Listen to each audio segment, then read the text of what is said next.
حضرت مرزا مظہر جانے جانا فرماتے ہیں کہ بارش ہوئی تھی تازی تازی دلی میں، تازی تازی بارش ہوئی، ایک بابا لکڑی کے جوتے پہنے کھڑا ہوں، اللہ اللہ اللہ، اسی کسے دے کچھ بھی نہیں لگ دے، نہ کوئی ساڈا دردی، بابا مست ہو کے جا رہا، اللہ اللہ کرتا جا رہا۔ ایک طوائف اپنے کوٹھے سے اتر کے تو سیڑھیوں پہ بیٹھی تھی، ساتھ اس کا یار بھی بیٹھا تھا، بابا اپنی مستی میں جا رہا ہے، تو بابا جی کے پیروں سے کچھ مٹی اڑی تو اس عورت کے کپڑوں پہ پڑ گئی، پرواہ نہیں، بزرگ گزر رہے، وہ یار اس کا دوڑا ہوا آیا، اس نے آ کے تھپڑ مارا، کا خیال نہیں سارے اس کے کپڑے آلودہ کر دیے، تو کدھر تیرا دماغ نہیں ٹھیک؟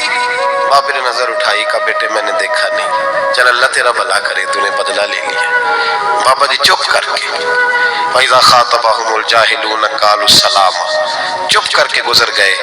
ٹھنڈ کا موسم تھا، بارش تازہ ہوئی تھی، حلوائی دودھ کاڑ رہا تھا، اس نے بٹھایا بابا جی کو پھٹے پہ، پیالہ پکڑا، دوڑ کے آگے بڑھا، بزرگ آ گئے، آئیے بیٹھیے، دودھ کا گرم گرم پیالہ شکر ڈال کے دیا، بابا جی نے دودھ پیا، پھر نظر جھکی، پھر رنگ بدلا، کہنے لگے مالک تو کتنا بے نیاز ہے، کہیں تھپڑ مرواتا ہے، کہیں دودھ پلاتا ہے، تیری بے نیازی ہے نا، ادھر تھپڑ مروایا، یہاں دودھ پلایا، تو ہی جانتا ہے تیرے رنگ کیا ہے۔ ابھی بابا وہیں بیٹھا تھا، دوڑے آئے پیچھے سے لوگ، شور ہوا، بابے کو دبوچ کے وہاں لے گئے جہاں اس نوجوان نے تھپڑ مارا تھا، کہا تو اللہ کا بندہ ہے، اللہ کے بندے بد دعا تو نہیں دیتے؟ ہوا کیا؟ کہا تو نے بد دعا دی ہے؟ کہا نہیں دی، بات بتاؤ۔ کہنے لگے اس نے تجھے تھپڑ مارا ہے، چھت پہ چڑھا ہے، پیر پھسلا ہے، گردن کے بل گرا ہے، منکا ٹوٹ گیا، مر گیا ہے، تو نے بد دعا دی ہے۔ بابا جی کہنے لگے یار میں نے تو دوسرا لفظ بھی نہیں کہا، بھلا ہو کہہ کے گزرا ہوں، میں نے نہیں بد دعا دی۔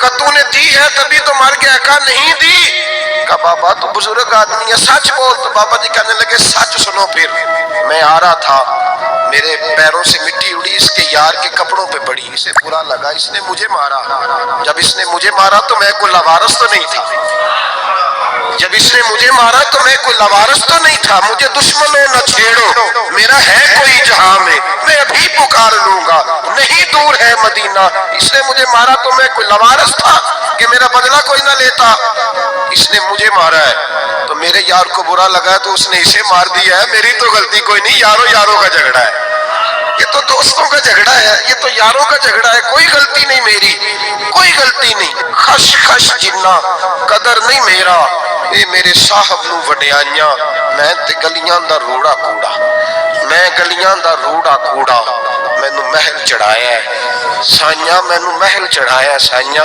فرمایا اس نے مجھے لوارث سمجھا تھا کہ تھپڑ مار کے گزر جائے، میرا کو پوچھے گا ہی نہیں۔ میرے رسول پاک علیہ السلام کے بارے میں رب فرماتا ہے حبیب میں تو تیرے ہو تو وہ کافر کو سزا نہیں دیتا کہ تو موجود ہے۔ یاد رکھیں حضرت فضیل بن عیاض فرماتے ہیں ایک جوان تھا، مسجد میں آیا، لوگوں سے کہنے لگا روٹی کھلاؤ، کسی نے توجہ نہ کی، اس نے کہا میں رب رب بتانے والا ہوں، میری طرف دیکھو تو صحیح، کسی شخص نے خیال ہی نہ کیا۔ پھر اس نے کہا یار تھوڑا سوچو، نمازیوں سے کہا، اہل علاقہ سے کہا، انہوں نے کہا تیری طرح کے بڑے درویش دیکھیں۔ مسجد کے محراب میں وہ رب کریم کا بندہ انتقال کر گیا، جب فوت ہو گیا نا، لوگوں کا مزاج ہے بیمار کو دوائی نہیں دیتے، جنازے پہ وقت پہ پہنچ جاتے، جب کوئی گر رہا ہوتا ہے تو سہارا کوئی نہیں دیتا، جب کوئی گر جاتا ہے ٹانگ ٹوٹ جاتی ہے تو تیمارداری کو زمانہ پہنچ جاتا ہے۔ وہ بزرگ، وہ نوجوان اللہ کا نیک بندہ مسجد کے محراب میں فوت ہو گیا۔ حضرت فضیل ابن عیاض کہتے ہیں امام صاحب نے اعلان کیا چندہ دو، کوئی لاوارث فوت ہو گیا، کفن دینا، چندہ کٹھا ہوا، کفن خریدا، جنازہ پڑھا، عشاء کے بعد دفن کر کے آئے، فجر کی نماز کے لیے جب امام اور مؤذن مسجد میں آئے تو چیخیں مارنے لگے، تڑپنے لگے، دور دور تک آوازیں پھیل گئی، دنیا دوڑی آئی، کیا ہوا؟ کہنے لگے وہ جو تم نے کفن پہنایا تھا وہ یہاں پڑا ہوا ہے، اور دیکھو کفن پہ تحریر لکھی ہے. تحریر کیا ہے؟ عرش کے مالک نے فرمایا میرے دوست نے روٹی مانگی تم نے دی نہیں، اس نے تمہیں میرے قریب کرنے کے لیے اپنی طرف توجہ کرائی تم نے کی نہیں، اور میرا یار تمہارے کفن کا محتاج تھا. سنبھال کے رکھو اپنا کفن، میں نے اسے جنت کا لباس عطا فرما دیا. سنبھال کے رکھو، یہ کوئی لاوارثوں کا ٹولہ ہے. یاد رکھیں جو وارث والے ہیں، وارث والے ان کا رنگ اور ہے، جو ماننے والے ہیں ان کا مزاج اور ہے. اپنی زندگی لاوارثوں کی طرح نہیں گزارے، تھوڑا سا ادھر گیا تھا تو پھر تھوڑا سا ادھر گیا تھا تو تھوڑا سا. یہ کیا بات ہے؟ یہ کیا بات ہے؟ اپنے آپ کو، اپنی نسبت کو، اپنے عقیدے کو مضبوط رکھیں. 1 انچ کے لیے اعلیٰ حضرت فاضل بریلوی رحمت اللہ علیہ کے مکان کی دیوار گر گئی. ایک کونا مکان کا، آپ جانتے ہیں پرانی دیواریں چھوٹی ہوتی تھی اور بارشوں میں اکثر گھروں کی دیواریں گری ہوئی ہوتی تھی. ایک سائیڈ کی دیوار گر گئی تو اس کونے میں ہندوؤں کا گھر تھا. اب مستری صاحب رات کو آئے، ان سے بات ہوئی تو کہنے لگے سویرے کام شروع کروں گا. کہا 1-2 صاحب نے کہ ہندوؤں کا گھر ساتھ ہے اور وہ دشمن بھی بڑے زیادہ ہیں تو رات کو ہی ہو جائے. کہنے لگا جی نہیں میری مجبوری ہے، مزدور کہاں سے لاؤں گا، بڑے معاملات ہیں، سویرے شروع ہوگی. اب رات کو مولانا ظفر الدین بہاری علیہ رحمہ کہتے ہیں بچے مدرسے کے باقی سارے لوگ سب کو جمع کیا گیا، چونکہ اس طرف سے تھوڑا خطرہ تھا ہندوؤں کی جانب سے. کہا جناب یہ بڑے دشمن ہیں اسلام کے، تو اس طرح کرو کہ 2-3 بچوں کی ڈیوٹی لگائیں یا کچھ لوگوں کی یہاں رات کو پہرا دیا جائے. ٹھنڈ بھی بڑی زیادہ تھی، کھڑا ہونا بھی مشکل تھا. اعلیٰ حضرت رحمت اللہ علیہ عشاء کی نماز کے بعد جلدی حجرہ خاص میں تشریف لے جاتے تھے. اس رات جب دیکھا نا باہر شور ہو رہا ہے تو اسی طرح سر پہ ایک رومال لپیٹا تو باہر آ گئے. کہنے لگے کیا شور ہے؟ کہا حضور سردی ذرا زیادہ ہے تو یہاں کسی کی ڈیوٹی لگانی ہے پہرے کی. 2 منٹ خاموش رہے، پھر فرمانے لگے کوئی ضرورت نہیں، جاؤ سو جاؤ سارے جا کے، کوئی ضرورت نہیں، جاؤ اپنے اپنے گھروں کو، کوئی حاجت نہیں، پہنچ جاؤ. کہا حضور مہربانی کرے وہ طے ہونے لگا تھا. فرمایا میری وجہ سے کیوں کوئی ساری رات بیدار رہے؟ جاؤ تمہیں کہا نا آرام کرو. لوگ سو گئے. صبح فجر کی نماز پڑھ کے اعلیٰ حضرت رحمت اللہ تعالیٰ علیہ جب سیڑھیاں اتر رہے تھے رضا مسجد کی، تو وہ جس ہندو کی جانب سے زیادہ خطرہ تھا وہ سیڑھیوں پہ بیٹھا تھا، مسجد کی سیڑھیوں پہ. سب لوگوں کی توجہ ہو گئی. کہنے لگا مولانا میں کلمہ پڑھنے آیا ہوں، مجھے کلمہ پڑھا کے مسلمان کر دیں. میں کلمہ پڑھنے آیا ہوں، مسلمان کریں. لوگوں کی توجہ. اعلیٰ فرمانے لگے نہیں ابھی تو انتظار کر، تھوڑی دیر کے بعد اچھی طرح سوچ لے، جذباتی فیصلہ نہ کر کہ تو آ رہا ہے. یہ کہہ کے جب 2 سیڑھیاں نیچے اترے اس کے پاس سے تو اس نے پیر تھام لیے. کہنے لگا اب ایسے تو نہ کرو، رونے لگا.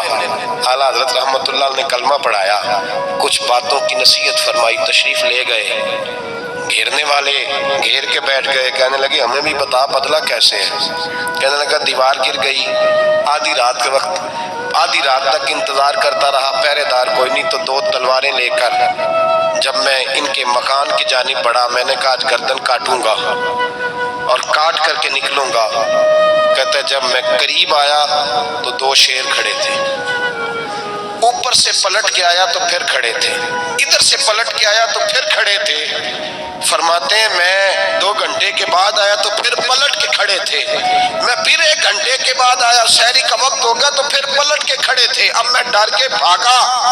کہتے ہیں فاضل بریلوی نے اپنی کھڑکی سے منہ باہر نکالا. کہنے لگے اور کتنا تجربہ کرے گا؟ مجھے تو لاوارث سمجھتا ہے؟ لاوارث ہوں میں، اور کتنا تجربہ کرے گا؟ بس کر، مان جا. میں نے کہا حضور یہ کون ہے؟